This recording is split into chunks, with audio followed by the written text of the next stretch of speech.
સંત શ્રી શ્યામ બાપુના આશીર્વચનમાંથી વિષય હું આત્મા અને ઉત્પત્તિ પાર્ટ 94 વિભાગ બીજો આત્મા પ્રકરણ યાત્રા પરમાત્મા તત્વથી સૃષ્ટિ સુધી।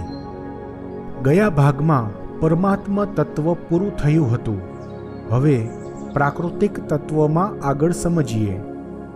પ્રાકૃતિક એટલે કુદરતી, સ્વાભાવિક, સહજ, સરળ, મૂળભૂત, પ્રારંભિક, નૈસર્ગિક, સાંસારિક, ભૌતિક, પાર્થિવ, પંચભૂતાત્મક એટલે કે એકદમ સહજતાથી કુદરતી રીતે જ ભૌતિક દુનિયા કે પંચભૂતાત્મક સૃષ્ટિનું સર્જન કરનાર મૂળભૂત તત્વ તે છે પ્રાકૃતિક તત્વ।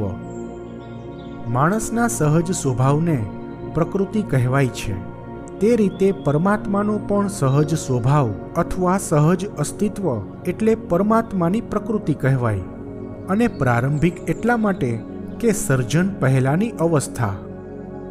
જેમ કે હજુ આ સંસારનું બ્રહ્માંડનું સર્જન થયું નથી, એટલે કે કૃતિની રચના થઈ નથી, પરંતુ કૃતિની રચના થશે એટલે પ્રકૃતિ થઈ। માણસમાં પણ એવું જ હોય। માણસનો જેવો સ્વભાવ હોય, જેવી પ્રકૃતિ હોય તે પ્રકારના કાર્યો કરે। જેવી પ્રકૃતિ હોય તેવી કૃતિની રચના થાય। કૃતિ એટલે નવું સર્જન, નવી રચના, કલાકારી એટલે કે કલાકૃતિ। આ રીતે પ્રકૃતિ પરથી પ્રાકૃતિક થયું અને તે પરમાત્માનું કે પરમાત્મા તત્વનું પ્રાકૃતિક તત્વ થયું। પ્રાકૃતિક તત્વનું અલગ અસ્તિત્વ હોય છે, પરંતુ પ્રાકૃતિક તત્વ ક્યારેય પરમાત્મા તત્વથી અલગ હોતું નથી। તે હંમેશા પરમાત્મા તત્વ સાથે જ કાર્ય કરે છે કે કરી શકે છે। પરંતુ પરમાત્મા તત્વ સ્વતંત્ર છે, તે અલગ પણ હોઈ શકે છે અને બીજા તત્વો સાથે તો હોય છે જ। અને અમુક સંજોગોમાં પ્રાકૃતિક તત્વ વિના પણ પરમાત્મા તત્વ બીજા તત્વો સાથે હોઈ શકે છે।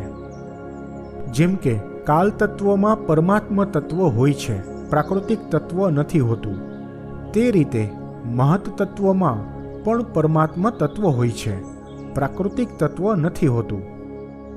અને તે રીતે આત્મ તત્વમાં પરમાત્મા તત્વ હોય છે, પરંતુ પ્રાકૃતિક તત્વ નથી હોતું। કારણ કે આત્મ તત્વ દ્વારા કોઈ પ્રકારનું સર્જન કરવાનું નથી હોતું। આત્મ તત્વએ સંચાલન કરવાનું હોય છે। તેથી આત્મ તત્વમાં પરમાત્મા તત્વ સાથે મહત તત્વ હોય છે અને મનસ તત્વ હોય છે, છતાં પ્રાકૃતિક તત્વ નથી હોતું। આ સર્જનની યાત્રા પૂરી થયા પછી આગળ આત્મ તત્વ પ્રકરણ ચાલુ થશે। તેમાં આ બધા વિશે આવશે। પહેલા કહ્યું તેમ પ્રાકૃતિક તત્વ પણ પરમાત્મા તત્વ જેટલું જ સૂક્ષ્મતમ હોય છે। પ્રાકૃતિક તત્વ પોતાની રીતે એકદમ શાંત, સુષુપ્ત અને નિષ્ક્રિય તત્વ હોય છે। દરેક કણો, પાર્ટિકલ્સથી લઈને બ્રહ્માંડ સુધીના તમામ તત્વોની મૂળભૂત અવસ્થા, પ્રારંભિક અવસ્થા, પ્રાકૃતિક અવસ્થા જે હોવી જોઈએ તે આ પ્રાકૃતિક તત્વ છે। પ્રાકૃતિક તત્વ અત્યંત સૂક્ષ્મ તો હોય છે જ અને સર્વવ્યાપી પણ હોય છે, અનંત હોય છે। એટલે કે વિશાળતાની દ્રષ્ટિએ અનંત બ્રહ્માંડોથી પણ વિસ્તૃત રીતે ફેલાયેલું આ પ્રાકૃતિક તત્વ હોય છે। ફક્ત 93 અબજ પ્રકાશ વર્ષમાં ફેલાયેલું આપણું ઓબ્ઝર્વેબલ યુનિવર્સ છે તે તો ખરું જ, પરંતુ ખરેખર જ્યાં સુધી બ્રહ્માંડનો વિસ્તાર હોય છે અને જ્યાં સુધી વિસ્તાર વધી શકશે ત્યાં સુધી તો પ્રાકૃતિક તત્વ ફેલાયેલું હોય છે જ। તે ઉપરાંત પણ બીજા જે કોઈ બ્રહ્માંડો હોય છે ત્યાં બધે સુધી પણ પ્રાકૃતિક તત્વ ફેલાયેલું હોય છે। કારણ કે સર્જન માટે પ્રાકૃતિક તત્વ હોય છે, તો જ્યાં જે કોઈ પણ પ્રકારના બ્રહ્માંડોના સર્જન થયા હોય તે બધા સર્જનો પ્રાકૃતિક તત્વ દ્વારા જ થયા હોય છે। પ્રાકૃતિક તત્વ આપણા ત્રિપરિમાણીય બ્રહ્માંડમાં પણ હોય છે અને બીજા વધારે પરિમાણો ધરાવતા બ્રહ્માંડોમાં પણ પ્રાકૃતિક તત્વ હોય છે। પ્રાકૃતિક તત્વનો મતલબ જ એ કે સર્જન કરવું, કારણ કે પ્રાકૃતિક તત્વનો ગુણધર્મ એક જ હોય છે, સર્જન કરવાનો। પ્રાકૃતિક તત્વ એટલે સર્જનાત્મક ઉર્જા। અલગ અલગ પ્રકારના બ્રહ્માંડો હોય છે તેમાં ભિન્ન ભિન્ન પ્રકારની સૃષ્ટિઓ હોય છે અને તે બધાના સર્જનના પણ અલગ અલગ પ્રકારો હોય છે. તે બધા પ્રકારના સર્જન પ્રાકૃતિક તત્વ પર જ આધારિત હોય છે. એટલે કે તે બધામાં પ્રાકૃતિક તત્વ ફક્ત સર્જન કરવાનું જ કાર્ય કરે છે, કારણ કે સર્જન કરવું તે પ્રાકૃતિક તત્વનો ગુણધર્મ છે. અને જે અલગ અલગ બ્રહ્માંડોમાં જે વિવિધતા હોય છે તે મહત તત્વના કારણે હોય છે. જે બ્રહ્માંડમાં જે પ્રકારની સૃષ્ટિ હોય છે તેની જે કંઈ વિવિધતા હોય છે તે બધું જ મહત તત્વ પર આધારિત હોય છે. કયા પરિમાણમાં સર્જન કરવાનું છે, કેવા પ્રકારના બ્રહ્માંડનું સર્જન કરવાનું છે, કેવા પ્રકારનું સર્જન કરવાનું છે, કેવા પ્રકારની સૃષ્ટિ સર્જન કરવાનું છે, તે બધું પ્રાકૃતિક તત્વના ગુણધર્મમાં નથી હોતું. તે બધા ગુણધર્મો મહત તત્વના છે. પ્રાકૃતિક તત્વ પોતાના ગુણધર્મ પ્રમાણે ફક્ત સર્જનનું કાર્ય કરે છે. પ્રાકૃતિક તત્વ ફક્ત સૃષ્ટિ પેદા કરે છે. એટલે કે પ્રાકૃતિક તત્વનો ફક્ત એક જ ગુણધર્મ હોય છે, સર્જન કરવું, પેદા કરવું. તે સર્જનમાં વિવિધતા હોવી તે પ્રાકૃતિક તત્વનો ગુણધર્મ નથી, મહત તત્વનો ગુણધર્મ હોય છે. ફક્ત સર્જન કરવું તે પ્રાકૃતિક તત્વની પ્રોપર્ટી છે, તેનો ગુણધર્મ છે. કેવું સર્જન કરવું, સર્જનમાં કેવી વિવિધતા હોવી તે પ્રાકૃતિક તત્વના ગુણધર્મમાં નથી આવતું. અને પહેલાં આવી ગયું તેમ પ્રાકૃતિક તત્વ ક્યારેય એકલું નથી હોતું, એકલું હોઈ શકે પણ નહીં. પ્રાકૃતિક તત્વ હંમેશા પરમાત્મા તત્વની સાથે જ હોય છે. તેથી જ્યાં પણ પ્રાકૃતિક તત્વ હોય છે ત્યાં પરમાત્મા તત્વ તો હોય જ. પ્રાકૃતિક તત્વ વિના કોઈ પણ પ્રકારનું સર્જન થવું કે ઉત્પત્તિ થવી શક્ય જ નથી. અને પરમાત્મા તત્વ વિના એકલું પ્રાકૃતિક તત્વ કશું જ સર્જવાને શક્તિમાન નથી. ખરેખર તો પ્રાકૃતિક તત્વ અને પરમાત્મા તત્વ બંને એક જ કહેવાય, પરંતુ પરમાત્મા તત્વ કરતા નથી, તેથી કરતા ભેદથી બંને અલગ હોય છે. સર્જન કરતા પ્રાકૃતિક તત્વ હોય છે. જેમ સ્ત્રી અને પુરુષથી સંસાર ચાલે છે, ફક્ત એકલી સ્ત્રી કે એકલા પુરુષથી સંસાર ચાલે નહીં. જેમ નર અને માદાથી સજીવ સૃષ્ટિ ચાલે છે, ફક્ત એકલા નરથી કે એકલા માદાથી સજીવ સૃષ્ટિ ચાલી જ ન શકે. તેથી સ્ત્રી અને પુરુષ બંને અસ્તિત્વ તરીકે અલગ હોય છે, પરંતુ બંને સાથે મળીને એક એકમ બને છે, એક યુનિટ થાય છે.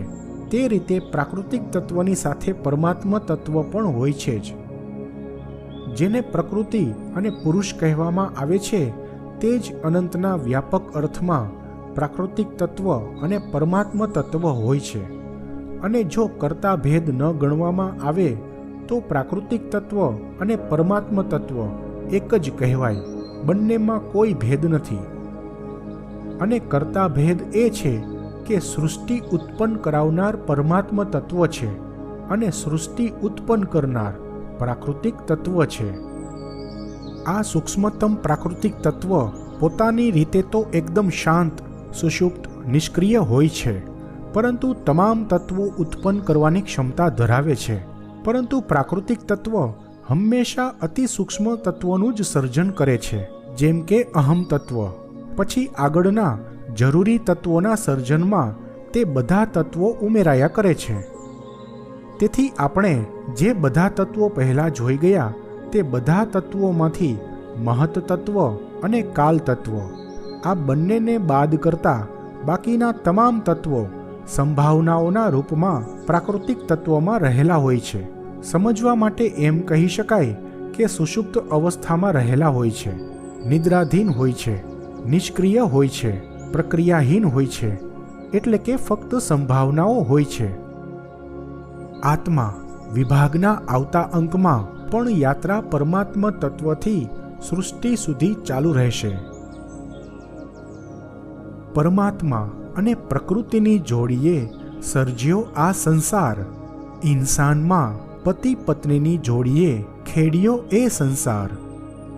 અર્થાત પરમાત્મા સર્જનહાર છે તો મનુષ્ય સહસર્જક છે. પરમાત્મા ક્રિએટર છે અને મનુષ્ય કો ક્રિએટર છે. પરમાત્માએ પોતાના પછી તુરંત બીજો નંબર મનુષ્યને આપે છે. સમગ્ર પ્રાણી જગતમાં, કહો કે સમસ્ત જીવસૃષ્ટિમાં ફક્ત એક મનુષ્યને બાદ કરતા બીજા કોઈને એટલું જ્ઞાન નથી આપ્યું કે કોઈ સહસર્જક બની શકે. એટલું જ્ઞાન મનુષ્યને આપ્યું છે. પરમાત્માએ આટલો બધો મનુષ્યને મહાન બનાવ્યો છે, અને ખરેખર મનુષ્ય છે પણ મહાન. પરંતુ બિચારો માણસ આ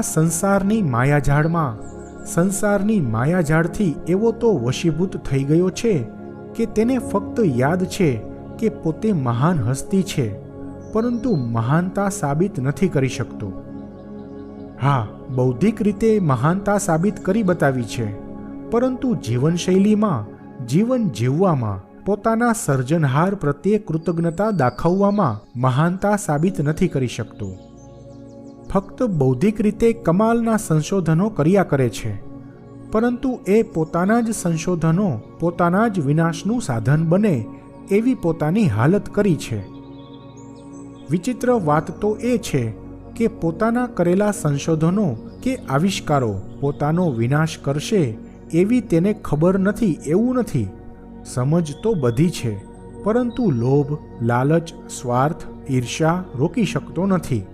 પોતાનો અહંકાર પોષવા માણસ ગમે તે હદે જવા તૈયાર થાય છે. મલ્ટીનેશનલ કંપનીઓ પોતાનો નફો રળવાની લાલચમાં કાયદાની છટકબારીઓ શોધી અનૈતિકતા પણ આચરતી હોય છે. વિકસિત દેશો પોતાના પર્યાવરણ માટે હાનિકારક હોય તેવી રાક્ષસી ફેક્ટરીઓ અવિકસિત દેશોમાં ચાલુ કરાવે છે.